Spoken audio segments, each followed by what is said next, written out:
बेदरफोरखौ लाबोनो हायाबा नाफोरखौ लाबोनो हायाबा डाइरेक्ट कल खालामदो कल खालामना अर्डार हरदो 5 केजि अमा बेदर रेडि दोन बा 10 केजि बा 15 केजि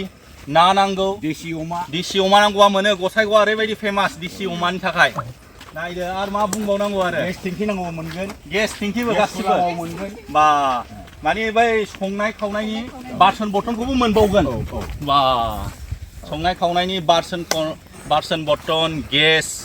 गासिबो संग्रा ए नै आयो आसरित आङो बिदि जायगाखौ बाहा नुदोंमोन मणिपुर आरो अरुणाचल प्रदेश आरो मिजोरामाव नुदों आं बिदि जायगायाव पिकनिक जाखांबाय ओंखायनो आङो मिन्थिगौ दा जोंनि बर'फोरनि जायगायाव फार्स्ट टाइम आरो जोंनि बड'लेण्ड ओनसोलाव बेफोरबायदि स्पटआ आरो नै ओरैबायदि दैनिबो प्रब्लेम गैखाया नै अभार टेंकि नै आखाइ सुनाय मानाय बा ओरैबायदि शान्ति पिसफुल औ दै दङ औ 12 मास पिकनिक जाफैनो हागोन नोंथांमोनहा बे निउ इयारावल' नङा दे बैसागुआवल' नङा 12 मास गोलोम बोथोरावथ' बेस्ट जायगा जागोन औवा साया सिङाव खुलुमबाय बयखौबो merry christmas and advance happy new year जायफ्रा क्रिसमासनि नामावहाय पिकनिक जानो नागिरगासिनो दं आरो निउ इयारनि थाखाय सोरबा गिर्जानिफ्राय सोरबा स्कुलनिफ्राय सोरबा कलेजनिफ्राय सोरबा अफिसनिफ्राय एबारहाय माने दोनखुमानानै थानाय जायगाया ओंखारबाय आं माब्लाबाबो सानाखैमोन जोंनि बे बड'लेण्ड ओनसोलावबो बेफोरबायदि समायना जायगा दं होननानै नाथाय दिनै फाइनालि बे दोनखुमानानै दोननाय जायगायाबो ओंखारबाय नोंथांमोनहा बयबो फैदो ओरैबायदि समायनाखा बेफोरबायदि जायगाखौ आङो मिजोराम आरो मणिपुर नागालेण्ड अरुणाचल प्रदेश बाहायसो आङो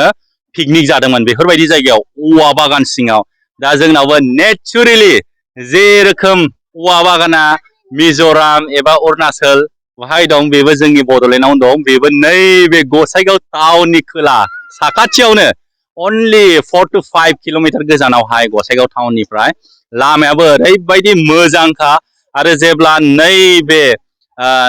नैबे बटानिकेल गार्डेन काम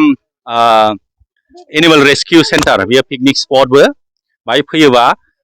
साल बागाननि गेजेरजोंबो बिराद बरिया माने गारि सालायनानै फैनो हायो नोंथांमोनहा पिकनिकल' जानो फैनो हाया बाहाय ओरैनो बेरायफैनो हागोन गाव गावनि गथ' गथाय फेमिलिखौ लानानैबो बेरायफैनो हागोन आरो जायफ्रा सेंग्रा सिख्लाफोर लोगोफोर लानानै फैनो हागोन आरो माने गोबांथार रोखोमनि मानसिफ्रानो बाहाय फैनो हायो बोरायबाबो बुरिबाबो सेंग्राबाबो सिख्लाफ्राबो आरो जायगायाबो नेचारेल गोजौ गाहाय आर्टिफिशियेल बानायनाय नङा साल बागानबो दङ औवा बागान नोंथांमोनहा नुखाजोब्बाय गासिबो पिकनिकबो जाफैनो हागोन आरो बावैसोनो रेस्टुरेन्टबो खुलिसिगोन रेस्टुरेन्टआवबो नोंथांमोनहा फैनानै बाहाय जाफैनो हागोन आरो बाहाय फैनानै माने एसे माने रायलायफैनो हागोन डिसकासन खालामफैनो हागोन टाइम स्पेन्ड खालामफैनो हागोन आरो ओरैबायदि माने गोजोननाय मोनो साइलेन्ट जायगा गामि गोथौ सिङाव ओरैबायदि माने नेचारजों थाफैनो हागोन आरो कटेजबो लुगासिनो दङ नोंथांमोनहा हर थानायनि थाखायबो नोंथांमोनहा बाहाय थाफैनो हागोन हरबो आरो जायफ्रा पिकनिक जानो फैगोन नोंथांमोनहा जुदि गेस लाबोनो बायोबा नोंथांमोनहा बे गेसखौ बेनिफ्राय मोनगोन नोंथांमोनहा कन्टेक्ट खालामनानै जोंना गेस गैयालै ओंखाम संग्रा नांगौ थोरसि लथा गेस गासिबो मोनजोबगोन बे सुबिदाखौ आरो सोरबाफोर जुदि बेदर बायनो हास्लाबाखैबा नोंथांमोनहा कल खालामनानै सोंहरबानो जाबाय जोंनो 10 केजि अमा देसि नांगौ 20 केजि अमा नांगौ बेफोरबायदि 10 केजि दाउ ना नाथाय सानसे सिगां एडभान्स कल खालाम हरग्रोनांगोन आरो नोंथांमोनहा जुदि बुरजा कुवान्टिटियाव नांगौबा फैदो आङो खावलायो बयखौबो जायफ्रा क्रिसमासनि नामाव निउ इयारनि नामाव पिकनिक जानो नेनानै दंमोन नोंथांमोनहा बे जायगायाव फैदो पारफेक्ट जायगा बेफोरबायदि जायगाखौ नोंथांमोनहा जेरावबो मोननाय नङा आरो नोंथांमोनहा बाहाय फैयोबा मालाबाबो रिग्रेट जानाय नङा नोंथांमोनहा बाहाय बेसेबां गोजाननिफ्राय फैदों ओरैबायदि गोजोननाय थागोन आरो गुबुनखौबो खावलायगोन बाहाय पिकनिक जाफै होननानै नोंथांमोनहा फैदो आंनि खावलायनाया बेनो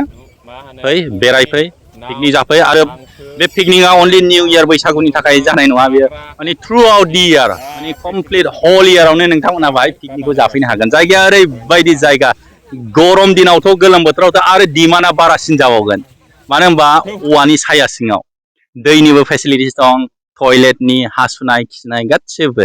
दा आं बेखौनो बुंनानै फोजोबनोसै बयखौबो आङो खावलायबाय नोंथांमोनहा फैदो बे जायगायाव पिकनिकखौ जाफैदो आरो बेरायनोबो फैदो।